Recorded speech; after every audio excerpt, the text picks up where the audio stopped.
Почитуван премиере Заев, почитуван амбасадор Жбогар, почитувани министри во владата Спасовски, Сугаревски, Тевдовски, почитуван градоначалник Јовановски, пратеници, членови на локалната самоуправа, почитувани присутни од како од делегацијата на Европската унија во Скопје, туку и сите амбасади и представници на и граѓани на Прилеп. Кога пред една година дојдов во Министерството, најгорлива работа со која што се сретнав беше состојбата со пречистителната станица во Прилеп.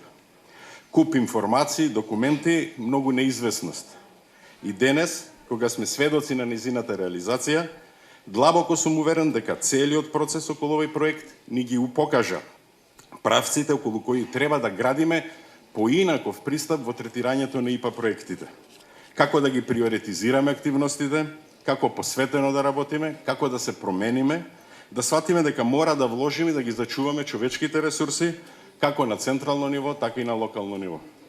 Затоа, во име на Министерството и во моје лично име, би сакал да го споделам со вас огромното задоволство и среќа што денес официјално се пушта во употреба пречистителната станица за отпадни води во општина Прилеп. Со ова демонстрираме цврста решеност за инвестиции во заштита на животната средина и подобрување на квалитетот на животот на граѓаните. Јас сум свесен дека заштитата на животната средина ќе биде вистински предизвик на нашиот веќе трасиран пат кон Европската унија. Предизвик, да бидам искрен, кој се уште се бори за место на пеједесталот наречен реформи. Овој инфраструктурен проект е финансиран со средствата на Европската унија, преку ИПА инструментот за препристапна помош, но и е кофинансиран од буџетот на Република Македонија. И е прв проект голем во рамки на животната средина проектите, во рамки на ИПА-1 проектниот дел.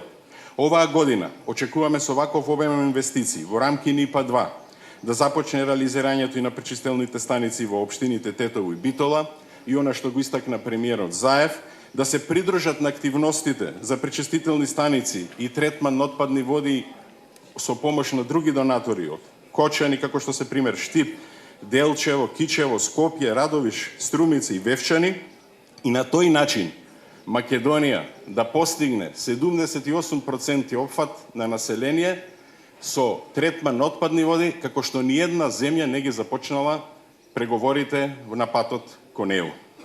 Почитувани, би сакал да нагласам дека пречистителните станици не можат да обстојат без неколку битни компоненти. Доверлива инфраструктура и затоа во рамки на овој проект покрај изградбата на пречистителната станица беше вклучена и рехабилитација и проширување на канализацијскиот систем, обезбедување на одржливост на системот преку соодветно регулирање на висината на надоместокот кој треба да го плаќаат граѓаните, повторно користење на одредени отпадни суровини и човечки потенцијал во јавното комунално предпријатие. Само на овој начин ќе успееме да ги исполниме законските, не само да ги исполниме законските обврски со третманот на урбаните отпадни води, туку да го подобриме и квалитетот на водите и да покажеме европска слика за еколошките и санитарните услови во нашата земја. Безцелно е да зборуваме за реформи во одредени области без заштита на животната средина.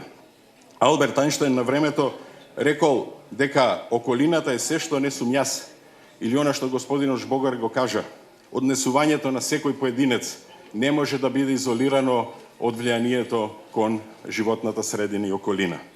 На крај би сакал да искажам својата благодарност до сите вклучени страни кои со својата посветеност овозможија реализација на проектот и изградба на пречистителната станица. Посебно благодарност до Европската унија за ангажманот на делегацијата, амбасадорот Жбогар и целокупниот ангажман во имплементацијата на овој проект, како и за искажаната поддршка за секторот животна средина во Македонија. ЕУ за тебе во една општина се ЕУ стандарди за сите нас во Македонија. Благодарам.